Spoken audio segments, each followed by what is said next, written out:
Assalamualaikum dan salam sejahtera.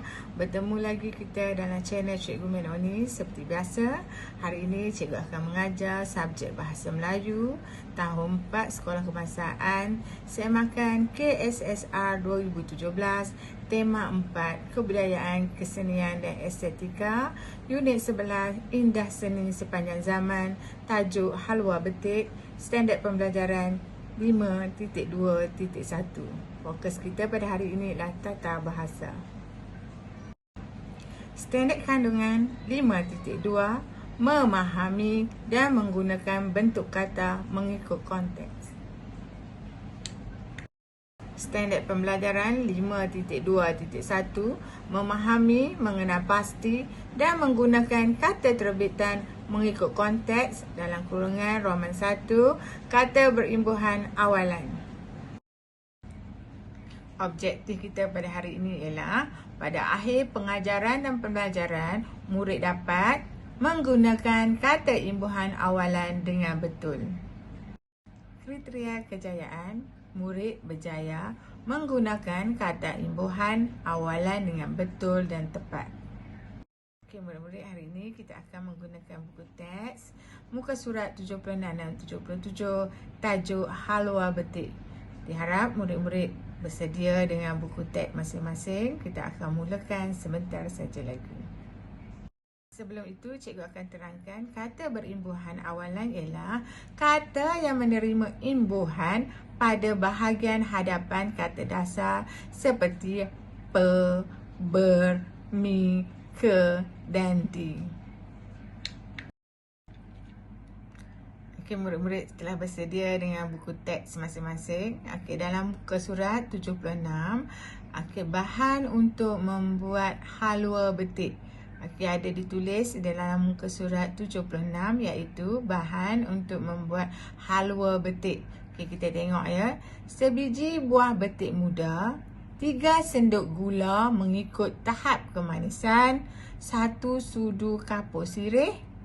Gunakan warna. Okey, tempat kosong warna mengikut cita rasa. Okey, apakah imbuhan yang perlu kita letakkan pada warna? Ya, betul. Pewarna. Tengok cikgu dah buat kat tepi tu ada perwarna. Gunakan perwarna mengikut cita rasa. Okey, mari kita tengok petikan muka surat 76, halwa betik. Okey, Balkis sedang meneliti buku resipi. Dia berminat untuk membuat halwa betik berdasarkan panduan yang berikut. Okey, kalau kita tengok dalam ayat di atas ni, ada perkataan yang berwarna merah, meneliti. Kata dasar bagi meneliti ialah teliti. Ditambahkan imbuhan me. Ya, di depan dia ditambah imbuhan me. Kemudian berminat. Kata dasar dia ialah minat. Ditambah dengan kata imbuhan ber. Dan membuat. Kata dasar ya buat. Okey, kita tambah mem. Membuat. Okey. Tengok yang pertama, cara-cara untuk membuat halwa betik. Basuh buah dan buang kulitnya. Potong mengikut kehendak. Setelah tempat kosong hiris, kepingan betik boleh dibentuk mengikut kreativiti. Ukiran dan anyaman boleh dibuat pada kepingan betik. Okey, tempat kosong itu perlu kita tambah dengan imbuhan. Imbuhan apakah di situ? Ya, kita tambah dengan perkataan di. Jadi, setelah dihiris, kepingan betik boleh dibentuk mengikut kreativiti. Ukiran dan anyaman boleh dibuat pada kepingan betik. Langkah yang ketiga, kepingan betik perlu tempat kosong rendam di dalam air kapur selama 1 hari. Apakah perkataan imbuhan yang perlu kita tambah? Rendam. Direndam. Okey, kalau kita baca balik, kepingan betik perlu direndam di dalam air kapur selama 1 hari. Langkah yang keempat, Kepingan betik tersebut perlu bilas dengan air yang bersih. Betul murid-murid, dibilas ya, dibilas. Kepingan betik tersebut perlu dibilas dengan air yang bersih. Langkah yang kelima, kemudian celur kepingan betik di dalam air yang tempat kosong didih. Kata dasar dia ialah didih selama 2 hingga 3 minit. Kita akan tambah imbuhan awalan me. Kemudian mendidih. Okey, jadi mendidih.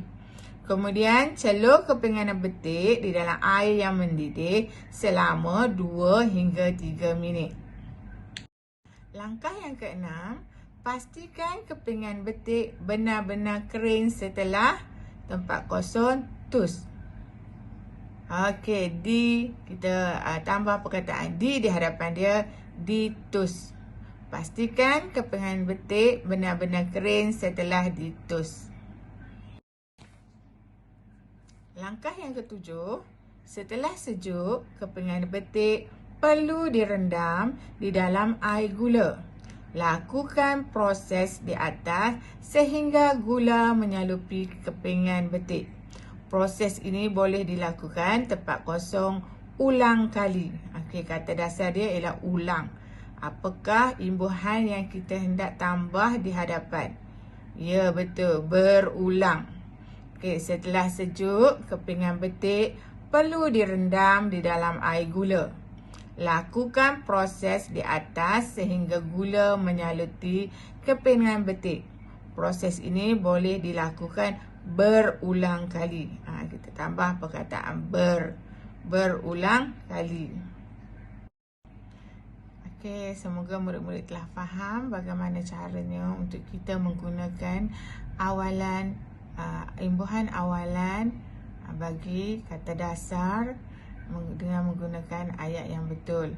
Okey, untuk hari ini tugasan kita ialah salin semula panduan untuk membuat halwa betik dengan menggunakan imbuhan awalan yang betul. Itu saja untuk hari ini pembelajaran kita. Semoga kita akan berjumpa lagi pada pelajaran yang akan datang.